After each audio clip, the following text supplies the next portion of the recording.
તો એ દાખલો તમે ગણી લીધો હશે। હવે આપણે જઈએ આગળ। દાખલા નંબર 8 સ્વાધ્યાય 4.3 પ્રશ્ન નંબર 8। મિત્રો અવાજ સંભળાય છે બરાબર? Okay okay okay okay. હવે એની રકમ છે એક ટ્રેન એક ધારી ઝડપે શું પ્રોબ્લેમ? કશું દેખાતું નથી કોને?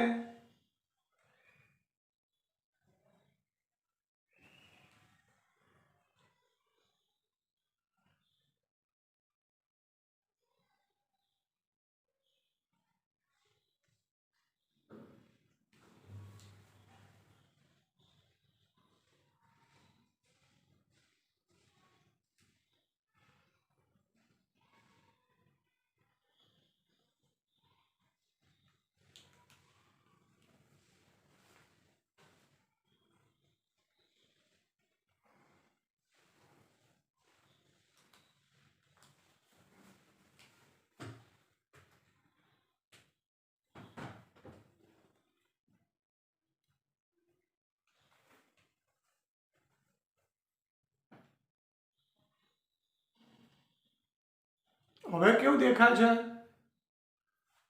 રિઝલ્ટમાં કઈ ફરક પડ્યો? બરાબર છે ને? ઓકે ઓકે, વાંધો નહીં। ઓકે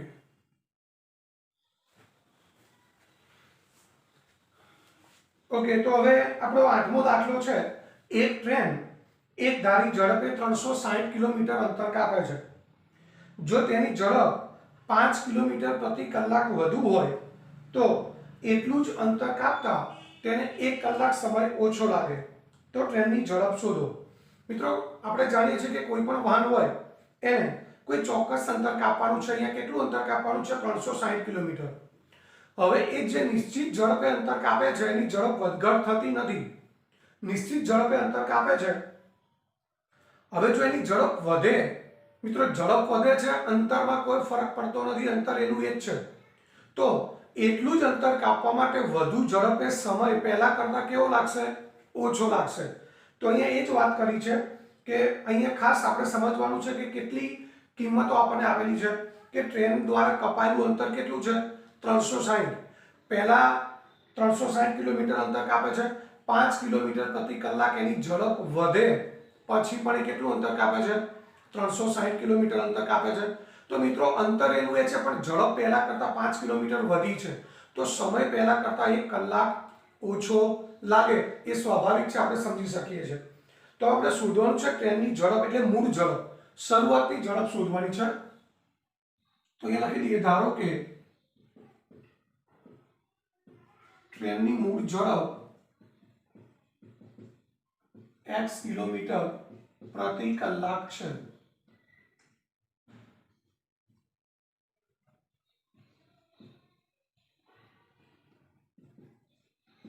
x કિલોમીટર પ્રતિ કલાક છે। હવે ઝડપમાં કેટલો વધારો થાય છે? 5 કિલોમીટર પ્રતિ કલાકનો વધારો થતા નવી ઝડપ કેટલી થશે?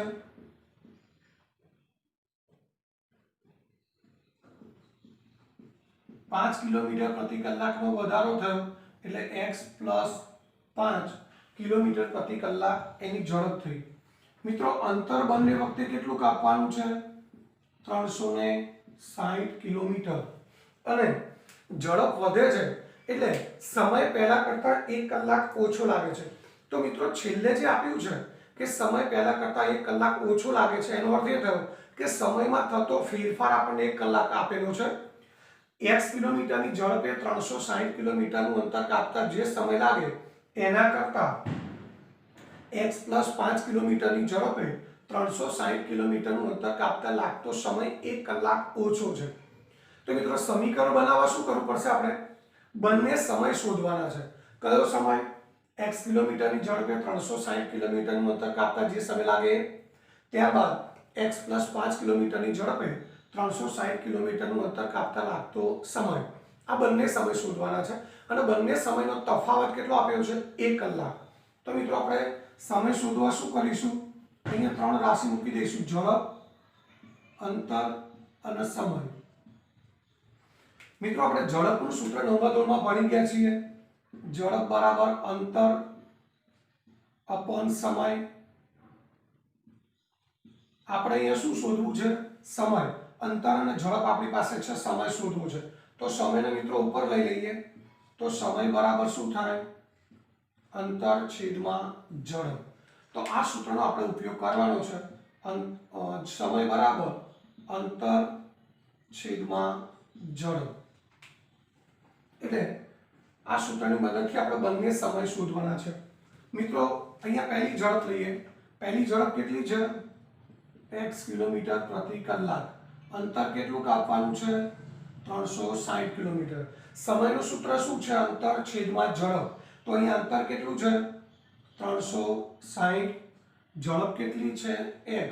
અને સમય શેમાં મળશે આપણને? કલાકમાં. હવે એ જ રીતે 5 કિલોમીટરનો વધારો થયો પછી ઝડપ કેટલી છે? x plus 5 kilometre. અંતર તો મિત્રો એ જ છે 360. તો સમય કેટલો થશે?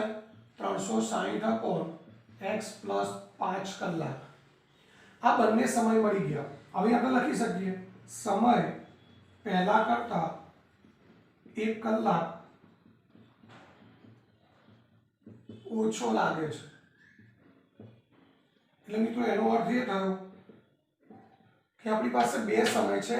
આ પહેલાનો સમય છે કે જ્યારે ઝડપ કેટલી હતી? x. એ સમય છે. અને આ કયો સમય છે? જ્યારે ઝડપ વધીને કેટલી થઈ? x plus 5.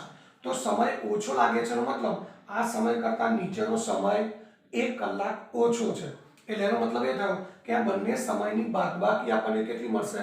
1 કલાક.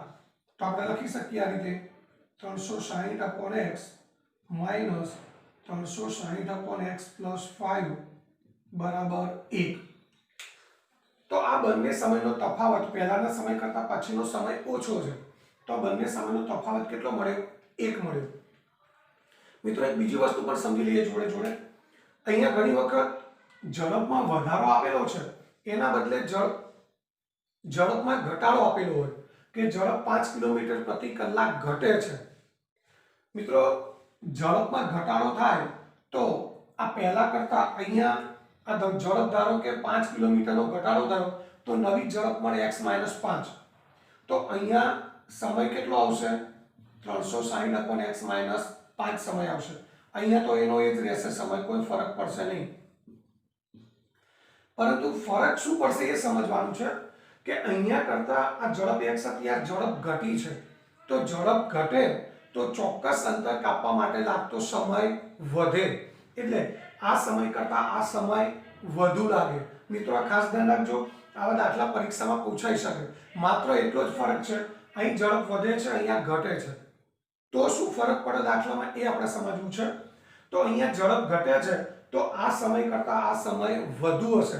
અહીંયા પણ ધારો કે 1 કલાક વધુ લાગે છે તો આપણે એ સમજવાનું કે નીચેનો સમય વધુ છે, ઉપરનો સમય ઓછો છે. તો આપણે જે બાદબાકી કરી એવી અહીંયા બાદબાકી કરવાની થાય ત્યારે શું થાય? નીચેનો સમય વધુ છે તો આપણે શું કરવું પડે? 360 upon x - 5 minus 360 upon x બરાબર 1 થાય. મિત્રો આટલો ફરક પડે. આના કરતાં ઝડપ ઘટે છે તો ઉપરના સમય કરતાં નીચેનો સમય વધુ હોય એટલે નીચેના સમયમાંથી ઉપરનો સમય બાદ કરવો પડે. અહીંયા આપણે ઝડપ વધે છે તો શું કર્યું છે? ઝડપ વધે છે એટલે સમય ઘટે છે એટલે ઉપરના સમયમાંથી નીચેનો સમય બાદ કર્યો છે. એટલે આટલું ધ્યાન રાખવાનું છે. મિત્રો કોઈકનું સ્પીકર ઓન છે, સ્પીકર ઓફ કરી દો, ડિસ્ટર્બન્સ આવે છે.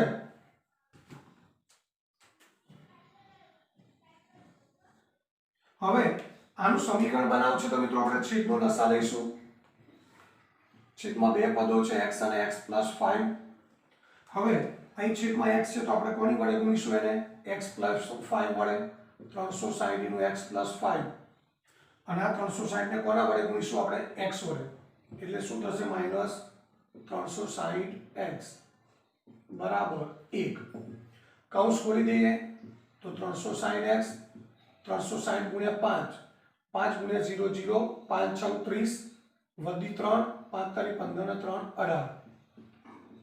માઇનસ 360x બરાબર આ મિત્રો પદ છે આખું સામે લઈ જઈએ તો સામે લઈ જઈએ તો શું થશે એકની સાથે ગુણાકાર એનો એ જ આવશે હવે અહીંયા 360x છે એ બંને બાજુથી પ્લસ માઇનસ છે એટલે કેન્સલ થઈ જશે તો હવે આપણી પાસે શું વધ્યું છે 1800 બરાબર આ કૌંસ ખોલી દઈએ x² + 5x સમીકરણ બનાવવા શું કરીશું x² વાળું પદ પ્લસ છે એટલે 1800 ને સામે લઈ જઈશું x² + 5x - 1800 બરાબર 0 હવે આપણે 1800 ના અવયવ પાડવા છે મિત્રો કે જેની બાદબાકી કેટલી થાય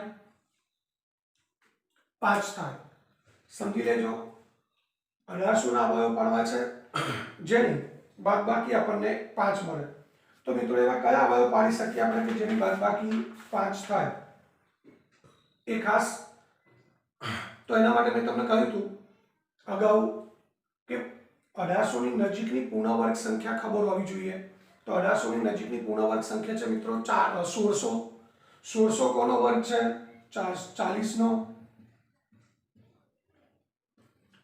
1640 નો વર્ગ છે 1800 1600 કરતા મોટી કિંમત છે તો આપણને એક અવયવ 40 મળે તો બીજો એને કરતા મોટો અવયવ મળે બંનેનો તફાવત કેટલો છે મિત્રો 5 તો 40 માં 5 ઉમેરો કેટલા થાય 45 આ બંનેનો ગુણાકાર ચેક કરી લો ગુણાકાર આપણને 1800 મળી જશે તો અહીંયા 1800 ના બે અવયવ મળ્યા 40 અને 45 જેની બાદબાકી આપણને 5 મળે છે તો હવે અહીંયા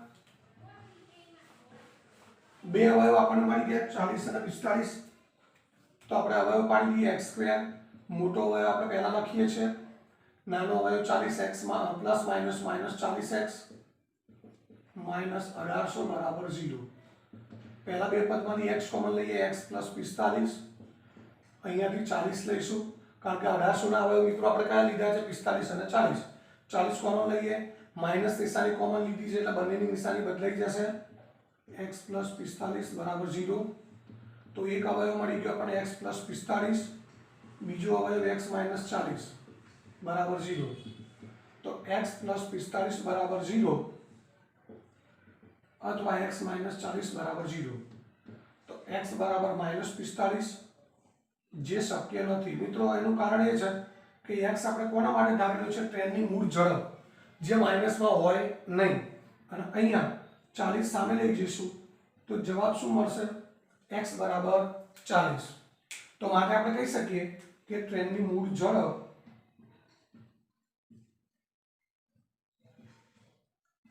40 કિલોમીટર પ્રતિ કલાક છે ટ્રેનની મૂળ ઝડપ મિત્રો કેટલી છે 40 કિલોમીટર પ્રતિ કલાક તો અહીંયા આપણો પ્રશ્ન 8 છે પૂરો થયો મિત્રો હવે અહીંયા પ્રશ્ન નંબર 10 છે એ પ્રશ્ન 8 જેવો જ છે એટલે આપણે પહેલા પ્રશ્ન નંબર 10 લઈ લઈશું ત્યારબાદ પ્રશ્ન નંબર 9 જોઈશું તો હવે આપણે જોઈએ પ્રશ્ન નંબર 10 પણ એ પહેલા અહીંયા કોઈને ક્યાંય તકલીફ હોય તો મિત્રો ઝડપથી બોલી જજો કોઈને કોઈ તકલીફ હોય તો બોલી શકો છો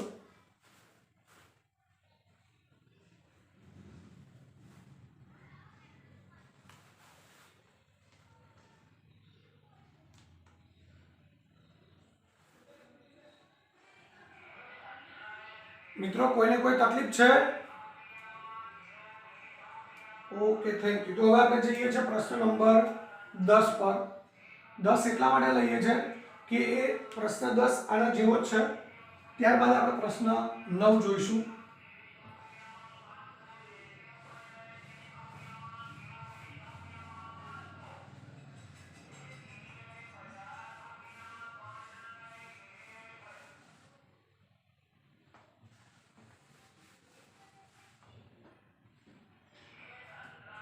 મિત્રો પ્રશ્ન નંબર 10 છે એક ઝડપી ટ્રેન મૈસૂર અને બેંગ્લોર વચ્ચે 132 કિલોમીટર અંતર કાપવા માટે ધીમી ટ્રેન કરતાં 1 કલાક સમય ઓછો લે છે મિત્રો બે ટ્રેન છે જે મૈસૂર અને બેંગ્લોર વચ્ચેનું 132 કિલોમીટરનું અંતર કાપે છે એમાં આપણને ખબર છે સીધી વાત છે સમજી શકાય કે ઝડપી ટ્રેન હોય એને ધીમી ટ્રેન કરતાં સમય 1 કલાક જેટલો ઓછો લાગે અહીંયા વચ્ચે ઉલ્લેખ કરેલો છે કે વચ્ચેના સ્ટેશન ઉપર ઊભા રહેવાનો સમય ધ્યાનમાં ન લો એટલે ટ્રેન વચ્ચેના સ્ટેશનોમાં ઊભા રહે તો એ સમય આપણે ગણતરીમાં લેવાનો નથી. જો ઝડપી ટ્રેનની સરેરાશ ઝડપ ધીમી ટ્રેનની સરેરાશ ઝડપ કરતાં 11 કિલોમીટર વધુ હોય તો બંને ગાડીની સરેરાશ ઝડપ શોધો. મિત્રો પ્રશ્ન નંબર 8 અને 10 એક જેવા છે. ફરક એટલો છે કે પ્રશ્ન નંબર 8 ની અંદર એક જ ટ્રેન હતી જેની ઝડપ વધઘટ થતી હતી, જ્યારે પ્રશ્ન નંબર 10 માં બે ટ્રેન છે. એક ટ્રેન ધીમી છે જેની ઝડપ ઓછી છે, બીજી ટ્રેન ઝડપી છે જેની ઝડપ વધુ છે. તો બંને ટ્રેનની ઝડપમાં તફાવત કેટલો છે મિત્રો? એ આપેલું છે કે બંને ટ્રેનની ઝડપ વચ્ચે 11 કિલોમીટર પ્રતિ કલાકનો તફાવત છે. એટલે એનો અર્થ એ થયો કે ધીમી ટ્રેનની ઝડપ જો x આપણે ધારીએ તો ઝડપી ટ્રેનની ઝડપ એના કરતાં 11 કિલોમીટર પ્રતિ કલાક વધુ થાય, એટલે કેટલી થશે? x + 11 કિલોમીટર થશે. અને જો ઝડપી ટ્રેનની ઝડપ આપણે x ધારીએ તો ધીમી ટ્રેનની ઝડપ કેટલી થશે? x - 11 થશે. તો મિત્રો અહીંયા ધારી લઈએ, આપણે ધારો કે ધીમી ટ્રેનની ઝડપ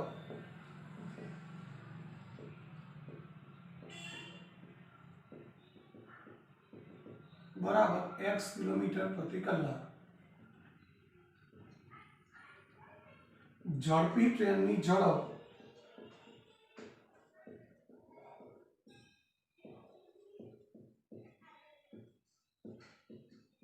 ધીમી ટ્રેનની ઝડપ કરતા 11 કિલોમીટર પ્રતિ કલાક વધુ છે, માટે આપણે લખી શકીએ ઝડપી ટ્રેનની ઝડપ બરાબર x + 11 કિલોમીટર પ્રતિ કલાક. મિત્રો અહીંયા ઝડપ પાછળ આપી છે, સમય અગાઉ પહેલા આપી દીધો છે. આગળના દાખલામાં ઝડપનો ફરક પહેલા આપેલો હતો અને સમય છેલ્લે આપેલો હતો, એટલે આપણે શરૂઆત કરવી પડશે ઝડપથી જ.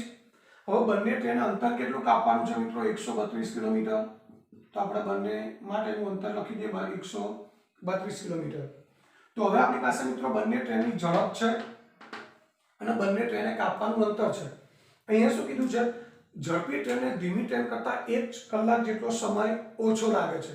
તો મિત્રો હવે આપણે સમીકરણ બનાવવા શું કરવું પડશે? આ જે ધીમી ટ્રેન છે જેને x કિલોમીટરની ઝડપે 132 કિલોમીટરનું અંતર કાપવા માટે લાગતો સમય શોધીએ, અને ઝડપી ટ્રેન છે જેને x + 11 કિલોમીટરની ઝડપે 132 કિલોમીટર અંતર કાપતા લાગતો સમય શોધીએ. અને પછી બંને સમયનું શું કરવાનું છે? આગળના દાખલાની જેમ તફાવત એટલે કે બાદબાકી કરવાની છે, જે આપણને 1 આપેલી છે. તો મિત્રો અહીંયા પણ શું કરીશું? ઝડપ, અંતર અને સમય. સમયનું સૂત્ર થશે અંતર છેદમાં ઝડપ. મિત્રો અહીંયા પહેલા આપણે કઈ ટ્રેન લઈશું? ધીમી ટ્રેન. ઝડપ કેટલી છે? x કિલોમીટર પ્રતિ કલાક. અંતર કેટલું છે મિત્રો? 132 કિલોમીટર. તો સમય કેટલો થશે? 132/x કલાક. હવે નીચે કઈ ઝડપ છે? કઈ ટ્રેન છે? ઝડપી ટ્રેન, જેની ઝડપ છે x + 11. અંતર મિત્રો કેટલું છે? 132. તો સમય કેટલો થશે? 132/x + 11. તો અહીં ઝડપી ટ્રેનને 1 કલાક ઓછો સમય લાગે છે. તો મિત્રો અહીં આપણે જોઈ શકીએ ઉપરનો જે સમય છે ધીમી ટ્રેનનો સમય છે, નીચે છે ઝડપી ટ્રેનનો સમય છે. તો સ્પષ્ટ લખ્યું છે કે ઝડપી ટ્રેનને 1 કલાક સમય ઓછો લાગે, એટલે ઉપરનો સમય વધુ છે, નીચેનો સમય ઓછો છે. તો આપણે બંને સમયની બાદબાકી કરીશું. મિત્રો અહીંયા એ ખબર પડી છે કે કઈ આ ઝડપ ઓછી છે એટલે સમય વધુ છે, આ ઝડપ વધુ તો આ સમય ઓછો, એટલે ઉપરના સમયમાંથી નીચેનો સમય બાદ કરીશું. અને અહીંયા સ્પષ્ટ લખ્યું છે કે 1 કલાક સમય ઓછો લાગે છે. ઓછો એટલે નીચેનો સમય જે ઓછો છે, ઉપરનો સમય વધુ છે. તો 132/x - 132/x + 11 બરાબર 1 કલાકનો સમયનો ફરક છે. મિત્રો અહીંયા પણ સમીકરણ બનાવવા આગળની જેમ આપણે લસા લઈશું.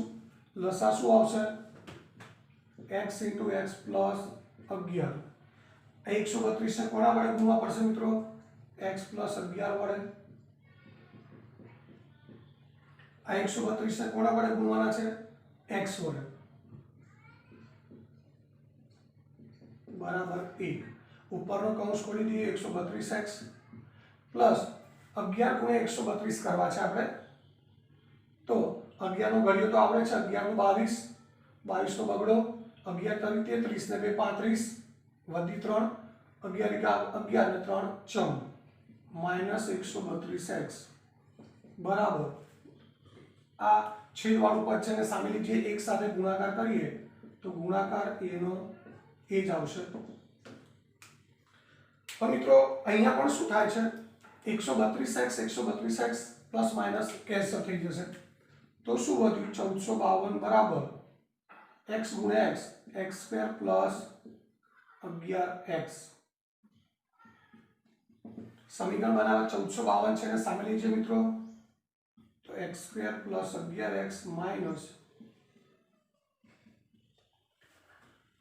1452 બરાબર 0 તો હવે અહીં આપણે મિત્રો કોના અવયવ પાડવાના છે 1452 ના જેની બાદબાકી કેટલી થાય 11 થાય હવે 1452 ની નજીકની પૂર્ણ વર્ગ સંખ્યા લે તો એ પણ મિત્રો 1600 છે જે 40 નો વર્ગ છે એટલે અહીંયા જે બે અવયવ હશે એ કેવા હશે 40 ની આજુબાજુના અવયવ હશે અને અહીંયા ગુણાકાર આપણે કયો કેટલો જોઈએ છે 1452 બાદબાકી જોઈએ છે મિત્રો 11 તો અહીંયા એવા અવયવ કયા મળશે આપણને તો એ થોડું અઘરું પડે તો આપણે એવું પણ કરી શકીએ કે 1452 આપણે કોનો ગુણાકાર લીધેલો છે 11 ગુણ્યા 132 હવે 132 છે પણ મિત્રો 11 વડે ભાગી શકાય 11 વડે ભાગાકાર કરીએ તો કેટલા વડે ભાગ ચાલશે 11 એકા 11 2 વધ્યા 11 દુ 22 11 ગુણ્યા 11 ગુણ્યા 12 ના અવયવ પાડીએ 4 તરી 12 તો આ અવયવ થયા હવે આમાંથી આપણે 11 અને 4 લઈએ એટલે આ બેનો ગુણાકાર 44 થશે અને બીજા અવયવ લઈએ 11 ગુણ્યા 3 એટલે 33 થશે એટલે એનો મતલબ એ થયો કે 1452 ના બે અવયવ થયા 44 અને 33 જેની બાદબાકી કેટલી થાય છે મિત્રો 11 તો મેં તમને કહી દઉં કે આપણે 1600 છે એ કોનો વર્ગ છે 40 નો એટલે અહીંયા બે સંખ્યાઓ હશે એ કેવી હશે 40 થી આજુબાજુની આ એક સંખ્યા 40 થી મોટી મળી જે 44 છે અને બીજી સંખ્યા છે 33 તો અહીંયા 40 નો વર્ગ 1600 થાય જે આના કરતા મોટો છે એટલે આપણને બે અવયવ કયા મળશે 44 33 અને એ અહીંયા થોડું અઘરું પડે તો આ રીતે અવિભાજ્ય અવયવ પાડીને પણ આપણે બે અવયવ મેળવી શકીએ તો મિત્રો અહીંયા બે અવયવ આપણે મળે છે 44 અને 33 તો હવે અહીંયા આપણે અવયવ લખી દઈએ x² plus 44x minus 33x minus 1452 બરાબર 0 મિત્રો શું કોમન લઈશું પહેલા બેમાંથી x કોમન લઈએ x પ્લસ 44 આ બેમાંથી માઇનસ 33 કોમન લઈએ અહીં 1452 ના અવયવ લીધા છે આપણે 33 ગુણ્યા 44 જેમાંથી 33 કોમન લીધા એટલે કેટલા વધશે 44 માઇનસ નિશાની આપણે કોમન લીધી છે એટલે બંને પદો પ્લસ થઈ જશે એક અવયવ મળી ગયો x પ્લસ 44 બીજો x માઇનસ 33 બરાબર 0 તો હવે બેનો ગુણાકાર 0 ક્યારે થાય બેમાંથી કોઈ એક 0 હોય તો x માઇનસ 33 બરાબર 0 તો અહીંયા x બરાબર શું મળશે માઇનસ 44 જે શક્ય નથી અને અહીંયા x બરાબર 33 તો મિત્રો x બરાબર 33 એ આપણે x કોના માટે ધારેલા છે ધીમી ટ્રેનની ઝડપ તો એ આપણે લખી શકીએ ધીમી ટ્રેનની ઝડપ 33 કિલોમીટર પ્રતિ કલાક છે તો મિત્રો ઝડપી ટ્રેનની ઝડપ કેટલી થશે એના કરતા 11 વધુ છે તો ઝડપી ટ્રેનની ઝડપ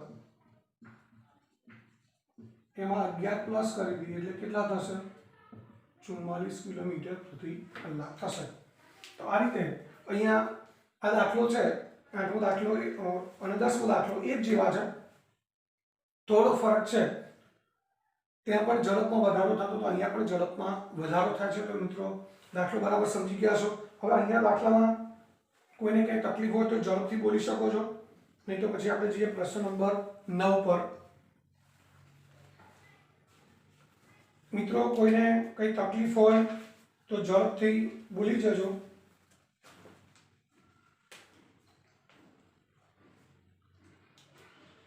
કોઈકનું સ્પીકર ઓન છે, ડિસ્ટર્બન્સ આવે છે, મિત્રો બંધ રાખો, કામ વગર સ્પીકર ઓન ના કરો.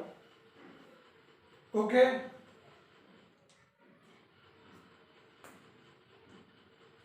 તો હવે આપણે જઈએ છીએ પ્રશ્ન નંબર 9 પર.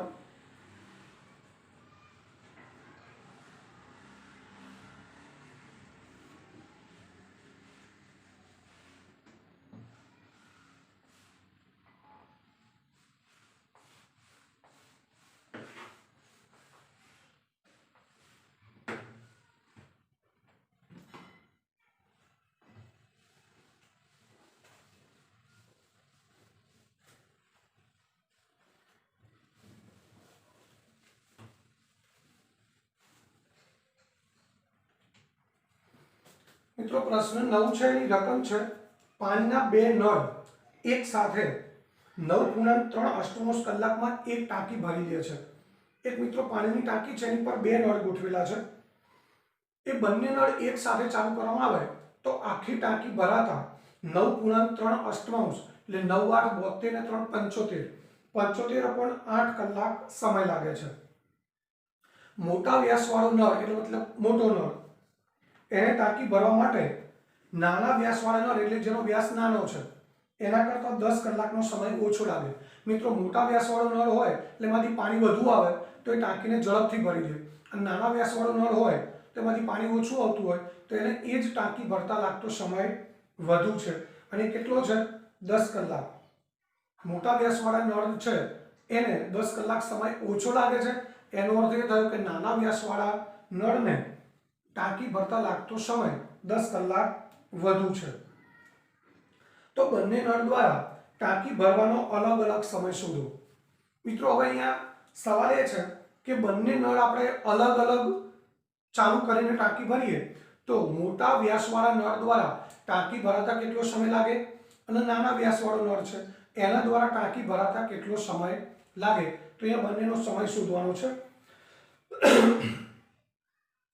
તો હવે અહીંયા આપણે મિત્રો શરૂઆત કરીએ કે રકમ પરથી આપણને ખબર પડી જઈ છે કોની કિંમત, કઈ કિંમત શોધવાની છે. તો બંને નળ દ્વારા ટાંકી ભરવાનો અલગ અલગ સમય છે એ આપણે શોધવાનું છે. તો શરૂઆત કરીએ આપણે નાના વ્યાસવાળો નળ છે એના દ્વારા ટાંકી ભરાતા લાગતો સમય, જે આપણે x કલાક લઈએ. તો મિત્રો મોટા વ્યાસવાળા નળ દ્વારા ટાંકી ભરાતો લાગતો સમય કેટલો થશે, એના કરતાં 10 કલાક ઓછો, એટલે કેટલા કલાક થશે મિત્રો, x - 10. તો હવે અહીંયા પ્રશ્ન નંબર 9 જોઈએ. ધારો કે મોટા વ્યાસવાળા નળ દ્વારા ટાંકી ભરાતા લાગતો સમય બરાબર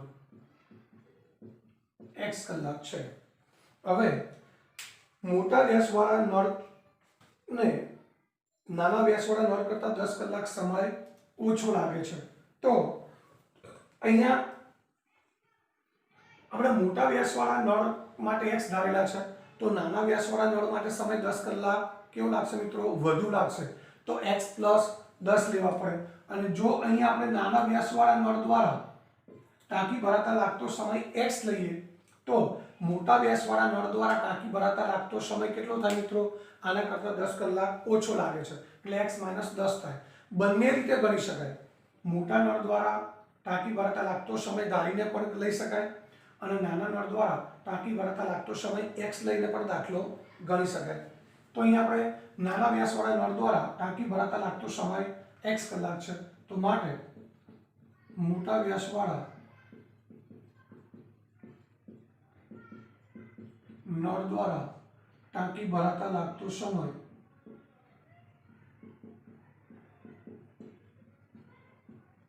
બરાબર x - 11 કલાક છે. મિત્રો આ તો ટાંકી ભરાતા લાગતા સમયની વાત થઈ કે નાના વ્યાસવાળો નળ છે એ એકલો એક જ નળ ચાલુ કરવામાં આવે તો x કલાકમાં ટાંકી ભરાય, અને મોટા વ્યાસવાળો એક જ નળ ચાલુ કરવામાં આવે તો એને સમય 10 કલાક ઓછો છે, x - 10 કલાક, એટલે એને સમય લાગશે x - 10 કલાક. મિત્રો આપણને શરૂઆતમાં શું આપેલું છે કે બંને નળ એક સાથે ચાલુ કરીએ તો ટાંકી ભરાતા કેટલો સમય લાગે છે? 9.3 કલાક સમય લાગે છે. મિત્રો એનો અર્થ એ થયો કે બંને નળ આપણે કેટલા કલાક ચાલુ રાખવા પડે? 9.3 એટલે 75.8 કલાક બંને નળ આપણે ચાલુ રાખીએ ત્યારે એ ટાંકી આખી ભરાઈ જાય. મિત્રો આખી ટાંકી ભરાઈ જવી એટલે કેટલું કામ થયું કહેવાય ગણિતની ભાષામાં? એક કામ. કોઈ પણ કામ પૂરું થઈ જાય એટલે એક કામ થયું કહેવાય. તો અહીંયા બંને નળ કેટલા કલાક ચાલુ રાખવાના છે મિત્રો? 9.3 એટલે 75.8 કલાક ચાલુ રાખવાના છે. તો એ બંને નળ 75.8 કલાક ચાલુ રાખે એટલે આખી ટાંકી ભરાઈ જાય છે, એટલે કામ થયું કહેવાય એ. તો સમીકરણ બનાવવા શું કરવું છે મિત્રો? આપણે એ જોવાનું છે કે નાના વ્યાસવાળો નળ છે એના દ્વારા ટાંકી ભરાતા કેટલો સમય લાગે છે? x કલાક. તો નાના નળ દ્વારા 75.8 કલાકમાં કેટલી ટાંકી ભરાય એ શોધવાનું છે. એ જ રીતે મોટા વ્યાસવાળો નળ છે એના દ્વારા 75.8 કલાકમાં કેટલી ટાંકી ભરાય છે, જેટલી ટાંકી ભરાય છે એ મિત્રો જે તે નળ દ્વારા થયેલું કામ કહેવાય. 75.8 કલાકમાં નાનો નળ જેટલી ટાંકી ભરે છે એ નાના નળ દ્વારા 75.8 કલાકમાં થયેલું કામ થયું. એ જ રીતે મોટા વ્યાસવાળો નળ 75.8 કલાકમાં જેટલી ટાંકી ભરે છે એ શું થયું કહેવાય? મોટા નળ દ્વારા થયેલું કામ. અને બંને કામનો આપણે સરવાળો કરીએ એટલે એક કામ થયું કહેવાય, એટલે કે ટાંકી આખી ભરાઈ ગઈ કહેવાય.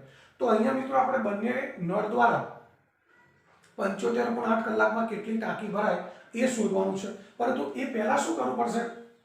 અહીંયા નાના વ્યાસવાળા નળ દ્વારા ટાંકી ભરાતા લાગતો સમય x કલાક છે.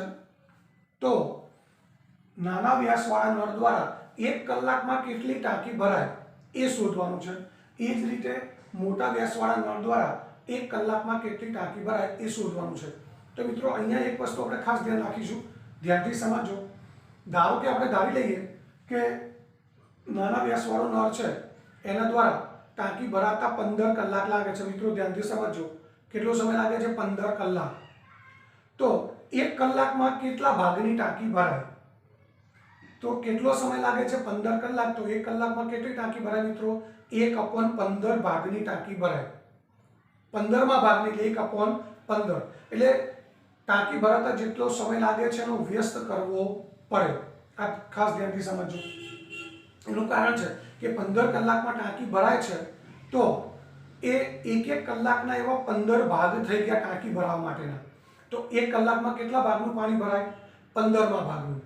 10 કલાક લાગતું હોય તો 1 કલાકમાં કેટલા ભાગની ટાંકી ભરાય? 10મા ભાગની. ટાંકી ભરાતા લાગતો સમય 5 કલાક હોય તો 1 કલાકમાં કેટલી ટાંકી ભરાય? 5મા ભાગની. એટલે આ ખાસ ધ્યાન રાખીશું કે ટાંકી ભરાતા જેટલો સમય લાગે છે એનો વ્યસ્ત કરીએ એટલે 1 કલાકમાં થયેલું કામ મળે. નાના નળ દ્વારા 1 કલાકમાં ભરાતી ટાંકી કેટલી મળશે? 1/x.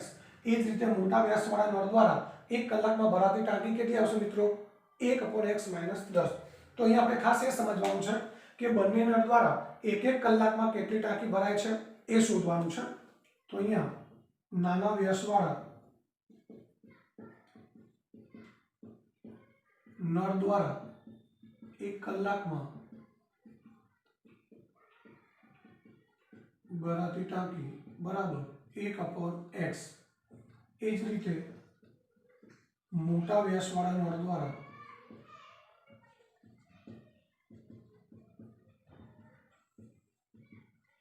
1 કલાકમાં ભરાતી ટાંકી બરાબર 1/x - 10. આ મિત્રો 1 કલાકમાં ભરાતી ટાંકી એટલે એનો અર્થ એ થાય 1 કલાકમાં બંને નળ દ્વારા થયેલું કામ. હવે અહીંયા બંને નળ દ્વારા 9.3 કલાકમાં ટાંકી ભરાય છે.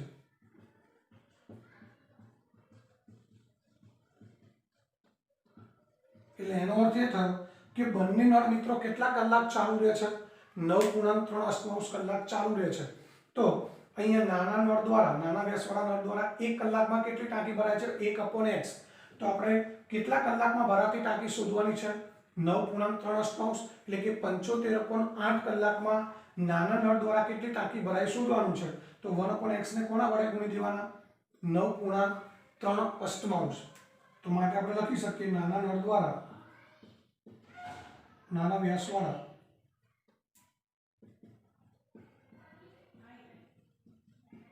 નળ દ્વારા 75.8 કલાકમાં ભરાતી ટાંકી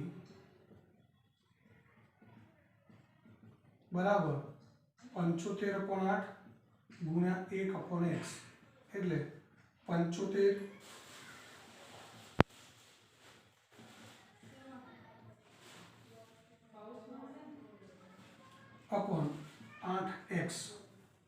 હવે એ જ રીતે મિત્રો આ બંનેનો સરવાળો કરી દઈએ તો પણ બંને નળ દ્વારા 1 કલાકમાં ભરાતી ટાંકી મળી જાય અને પછી એને 75.8 વડે ગુણી દઈએ તો પણ ચાલે. એટલે આપણે આવું પણ કરી શકીએ. આ બંને છે 75.8 વડે આપણે બંનેને અલગ અલગ ગુણીએ છીએ. એના બદલે આ બંને નળ દ્વારા 1 કલાકમાં થતું કામ છે એનો સરવાળો કરી દઈએ અને પછી એને 75.8 વડે ગુણી દઈએ તો પણ ચાલે. તો અહીંયા મોટા વ્યાસવાળા નળ દ્વારા 75.8 કલાકમાં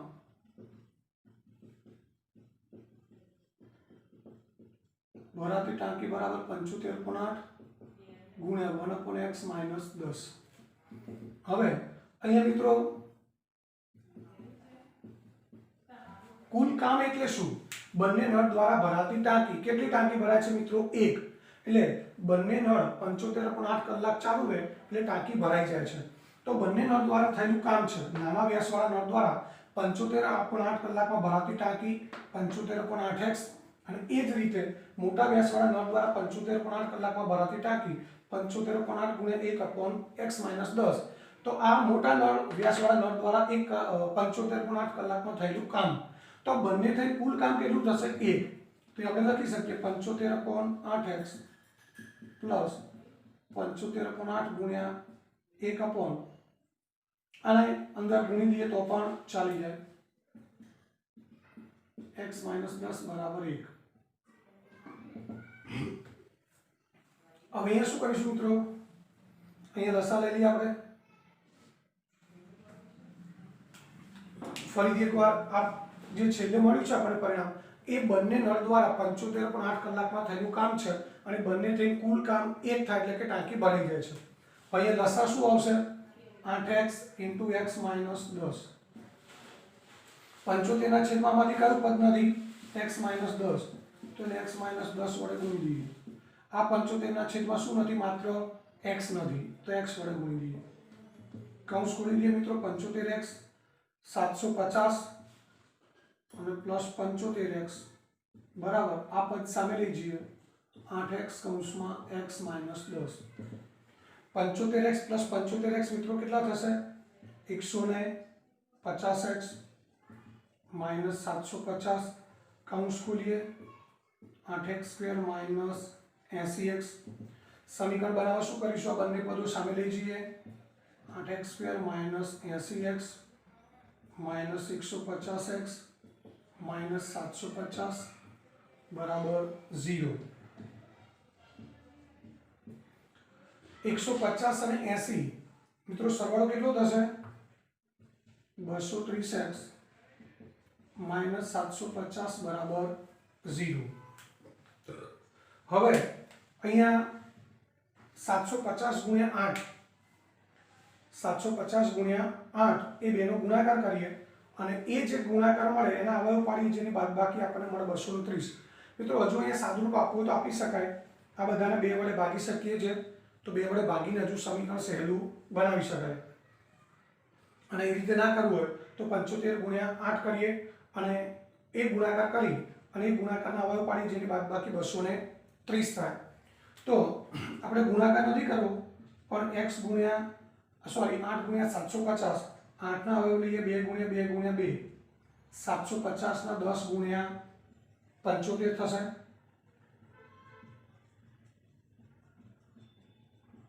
10 ના 2 ગુણ્યા 5 અને 75 ના 5 ગુણ્યા 5 ગુણ્યા 3, 5 ગુણ્યા 5 25, 25 તારી 75. તો મિત્રો આ બધા અવિભાજ્ય અવયવ મળી ગયા. હવે આમાંથી આપણે એવા અવયવ પસંદ કરીએ કે જેમની બાદબાકી આપણને 230 મળે. તો મિત્રો આવું આપણે ક્યારેય કર્યું ના હોય એટલે આપણા માટે થોડું અઘરું પડે, અને એના માટે મેં તમને કીધું એમ કે 2 વડે ભાગીને થોડું સમીકરણ સહેલું બનાવવું હોય તો પણ બનાવી શકાય.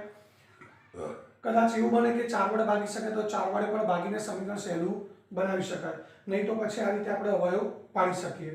તો હવે અહીંયા આપણે પ્રયત્ન કરીએ. 5 ગુણ્યા 5 25 અને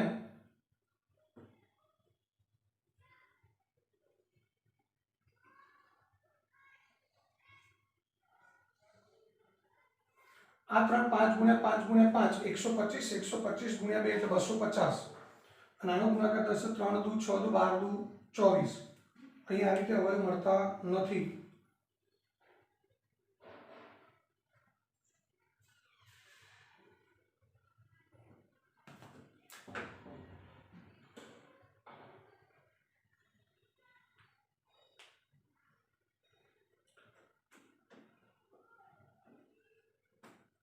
પાંચ ગુણ્યા 5 25,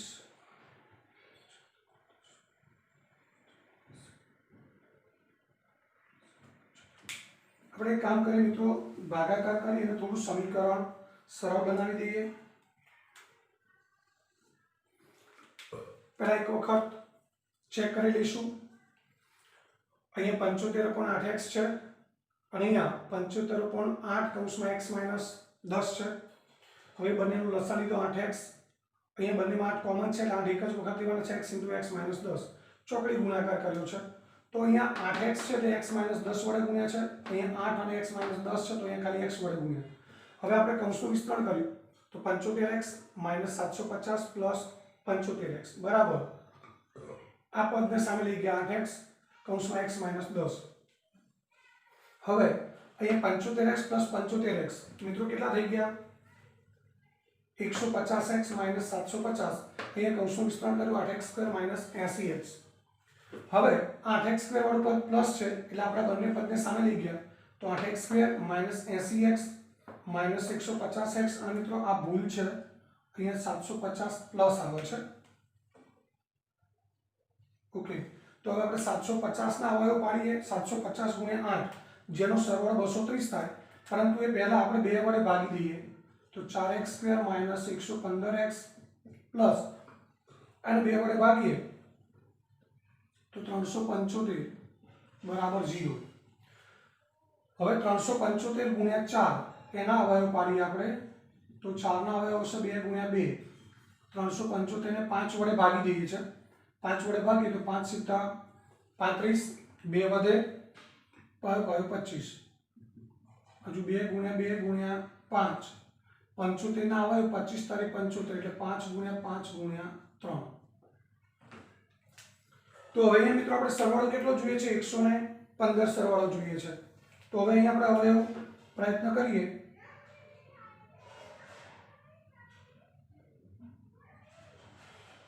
પચીસ તારીખ 75, 5 દુ 10 દુ 20, 75 ને 20 અહીંયા પર 95 થાય છે.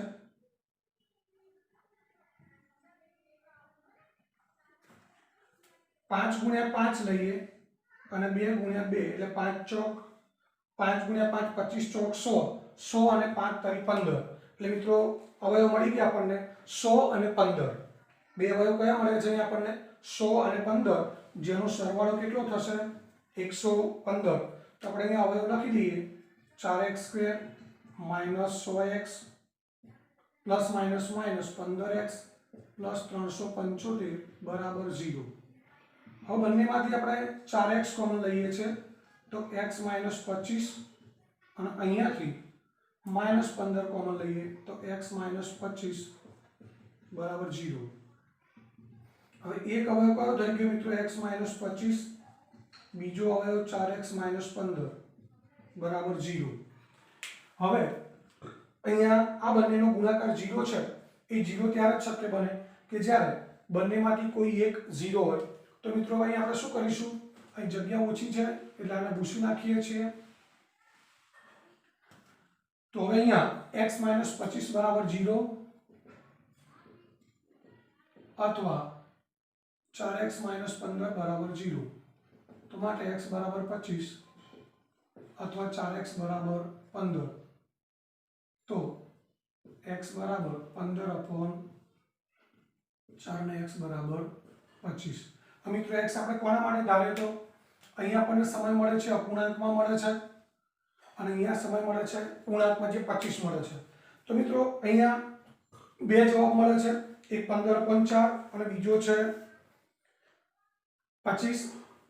15/4 મળે છે જે શક્ય નથી અને બીજો જવાબ મળે છે x બરાબર 25। તો માટે આપણે લખી શકીએ નાના વ્યાસવાળા નળ દ્વારા ટાંકી ભરાતા લાગતો સમય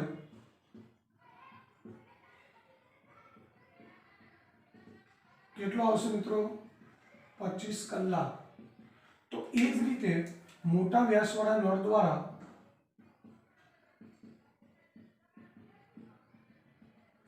ટાંકી ભરાતા લાગતો સમય કેટલો આવશે મિત્રો, 10 કલાક ઓછો છે એટલે 15 કલાક થશે।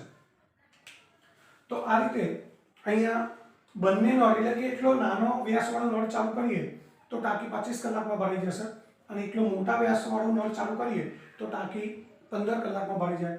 બંને નળ એક સાથે ચાલુ કરીએ તો ટાંકી ભરાતા લાગતો સમય મિત્રો થશે 75/8 કલાક।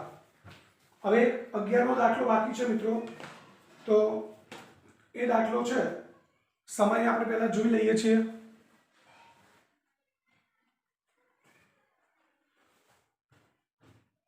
મિત્રો 10 અને 20 થઈ ગઈ છે એટલે હવે આપણે જે છેલ્લો દાખલો છે એ બાકી રાખીએ છીએ અને જો તમારે બધાને સમય હોય તો છેલ્લો દાખલો એક પૂરો કરી દઈએ મિત્રો ઝડપથી। તમારી બધાની તૈયારી હોય તો મિત્રો છેલ્લો દાખલો પૂરો કરી દઈએ, યસ ઓર નો?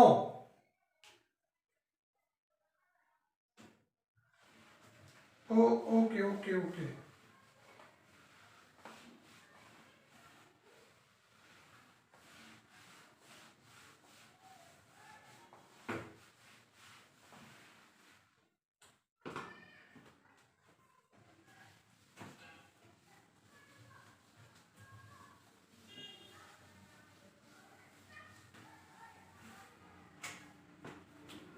મિત્રો હવે છેલ્લો દાખલો છે બે ચોરસના ક્ષેત્રફળનો સરવાળો 468 મીટર સ્ક્વેર છે। મિત્રો બે ચોરસ છે, એક નાનો હશે એક મોટો હશે, એમની પરિમિતિનો તફાવત છે 24 મીટર।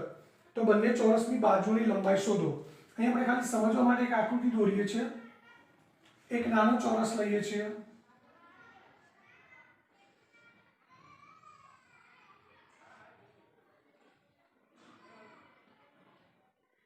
એક બીજો મોટો ચોરસ છે,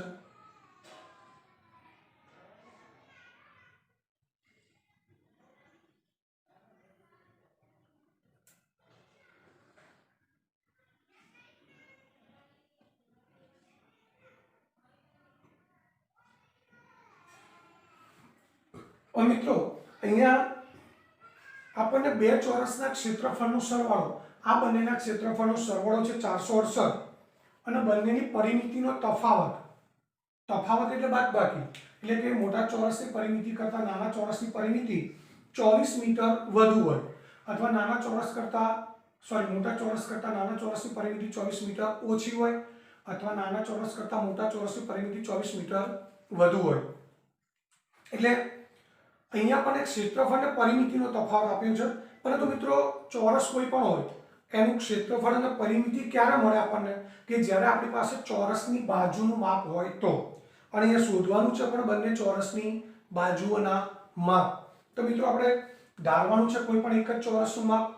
તો નાના ચોરસથી શરૂઆત કરીએ, નાના ચોરસનું માપ ધારી લઈએ છે x।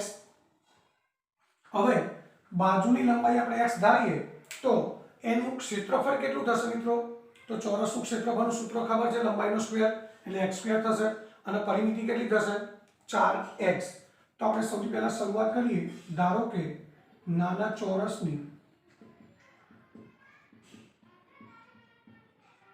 બાજુની લંબાઈ બરાબર x મીટર છે, તો માટે નાના ચોરસનું ક્ષેત્રફળ કેટલું થશે? x²। અને નાના ચોરસની પરિમિતિ એ કેટલી થશે મિત્રો? પરિમિતિ માટે શું કરીએ છીએ આપણે? 4 વડે ગુણી દઈએ છીએ, એટલે 4x મીટર। આ બંનેની ક્ષેત્રફળ નાના ચોરસનું ક્ષેત્રફળ, પરિમિતિ અને બાજુની લંબાઈ બધું મળી ગયું। હવે નાનો ચોરસ અને મોટો ચોરસ બંનેના ક્ષેત્રફળનો સરવાળો કેટલો છે મિત્રો? 468। પરંતુ સરવાળો કરવા માટે આપણી પાસે પહેલા મોટા ચોરસનું ક્ષેત્રફળ હોવું જોઈએ અને એના માટે મોટા ચોરસની બાજુનું માપ હોવું જોઈએ। પણ બાજુનું માપ તો આપણે કેવી રીતે લઈશું? નાના ચોરસ અને મોટા ચોરસની બાજુનો કોઈ સંબંધ આપેલો નથી, પરંતુ એટલું આપ્યું છે કે બંનેની પરિમિતિનો તફાવત મિત્રો કેટલો છે? 24 મીટર। બંને ચોરસની પરિમિતિનો તફાવત 24 મીટર છે। એટલે એનો અર્થ એ થયો કે નાના ચોરસ કરતાં મોટા ચોરસની પરિમિતિ 24 મીટર વધુ હોય, એટલે મોટા ચોરસની પરિમિતિ કેટલી થશે મિત્રો? નાના ચોરસની પરિમિતિ 4x છે, તો મોટા ચોરસની પરિમિતિ કેટલી થાય? 4x + 24 મીટર થાય। મિત્રો નાના ચોરસની પરિમિતિ પરથી મોટા ચોરસની પરિમિતિ મળી। હવે પરિમિતિ પરથી આપણે શું જોઈએ છે? મોટા ચોરસની બાજુની લંબાઈ। તો મોટા ચોરસની બાજુની લંબાઈ મિત્રો, બાજુની લંબાઈ પરથી આપણે પરિમિતિ શોધવા શું કરીએ છીએ? 4 વડે ગુણીએ છીએ। તો પરિમિતિ પરથી બાજુની લંબાઈ શોધવા શું કરવું પડે? 4 વડે ભાગવા પડે। તો પરિમિતિ છે એને આપણે 4 વડે ભાગી દઈએ, 4 કોમન લઈ લઈએ, તો શું થશે? x + 6/4।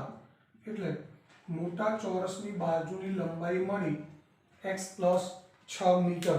મિત્રો આ દાખલામાં શરૂઆત ક્યાંથી કરવી અને માપ કેવી રીતે મેળવવા એ જ સૌથી મહત્વનું છે। એટલે એકવાર આટલું ફરી પહેલાથી સમજી લઈએ। શરૂઆત છે આપણે બંને ચોરસના ક્ષેત્રફળનો સરવાળો આપ્યો છે અને બંનેની પરિમિતિનો તફાવત આપ્યો છે। પરંતુ મિત્રો ક્ષેત્રફળ કે પરિમિતિ ક્યારે મળે? જ્યારે બાજુના માપ હોય ત્યારે। તો આપણે શરૂઆત કરી કે નાના ચોરસની બાજુની લંબાઈ ધારી લીધી x, જે તેનું ક્ષેત્રફળ x² થાય અને પરિમિતિ 4x થઈ। હવે બંનેની પરિમિતિનો તફાવત છે 24, કારણ કે પહેલા ક્ષેત્રફળનો સરવાળો આપ્યો છે મિત્રો। ક્ષેત્રફળનો આપણે સરવાળો ક્યારે કરી શકીએ? બંનેના ક્ષેત્રફળ આપણી પાસે હોય ત્યારે। મોટા ચોરસની બાજુનું જ માપ નથી તો ક્ષેત્રફળ ક્યાંથી મળવાનું છે? એટલે પહેલા આપણે શું કરવું પડે? મોટા ચોરસની બાજુનું માપ શોધવું પડે, પણ માપનો સંબંધ નથી આપેલો, એટલે પરિમિતિનો તફાવત આપ્યો છે। એટલે નાના ચોરસની પરિમિતિ પરથી મોટા ચોરસની પરિમિતિ મળી 4x + 24, એને 4 વડે ભાગ એટલે મોટા ચોરસની બાજુની લંબાઈ મળી। હવે મોટા ચોરસનું ક્ષેત્રફળ કેટલું થશે મિત્રો? ક્ષેત્રફળ એટલે લંબાઈનો સ્ક્વેર, x + 6/2। હવે ક્ષેત્રફળનો સરવાળો કેટલો આપ્યો છે?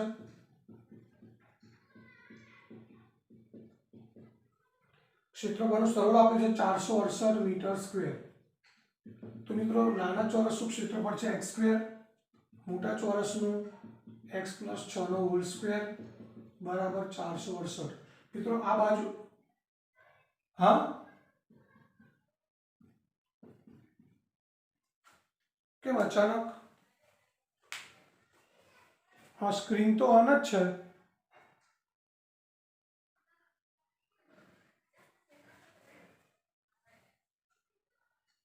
તો તમારા મોબાઈલમાં પ્રોબ્લેમ હશે, બાકી એ તો સ્ક્રીન ઓન જ છે, ચાલુ છે।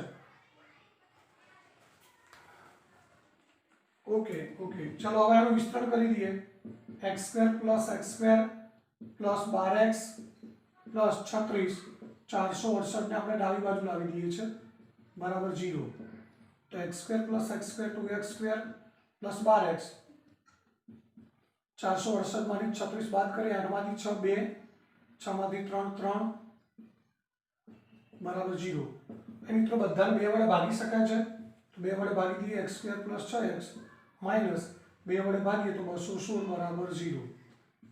હવે અહીંયા 216ના આપણે અવયવ પાડવા છે મિત્રો, જેની બાદબાકી 6 થાય. તો 216ના અવયવ પાડીએ. આપણે આને 4 વડે ભાગી દઈએ. 4 વડે ભાગીએ તો 5 ચોક 20, 4 ગુણ્યા 4 16. 4ના અવયવ પાડીએ 2 ગુણ્યા, અને પેલી રીતે આપણે જોઈએ 27 આવશે, અને 27ના અવયવ પડશે 3 ગુણ્યા 3 ગુણ્યા 3. તો 216ના અવયવ થઈ ગયા. હવે આમાંથી આપણે એવા અવયવ પસંદ કરીએ જેની બાદબાકી 6 થાય. તો મિત્રો એના માટે 3 તારી 9,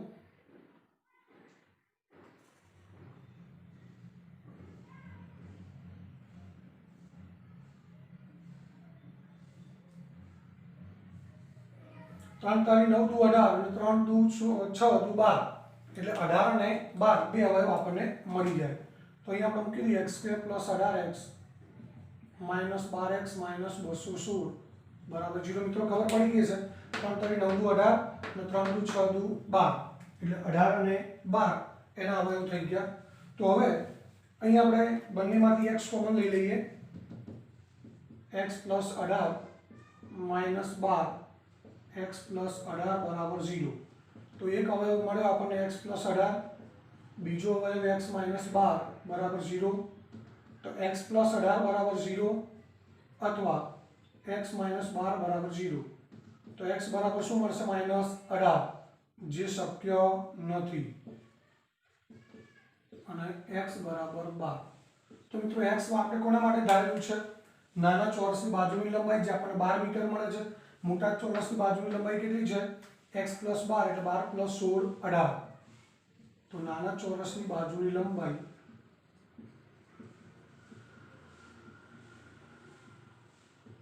બરાબર 12 મીટર, અને મોટા ચોરસની બાજુની લંબાઈ 12 + 6 એટલે 18 મીટર થાય. તો મિત્રો અહીંયા પ્રશ્ન નંબર 11 પૂરો થઈ ગયો, અને સ્વાધ્યાય 4.3 પણ પૂરું થઈ ગયું.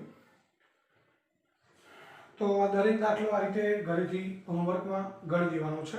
અને મિત્રો અહીંયા આપણું આ લેક્ચર પણ પૂરું થાય છે.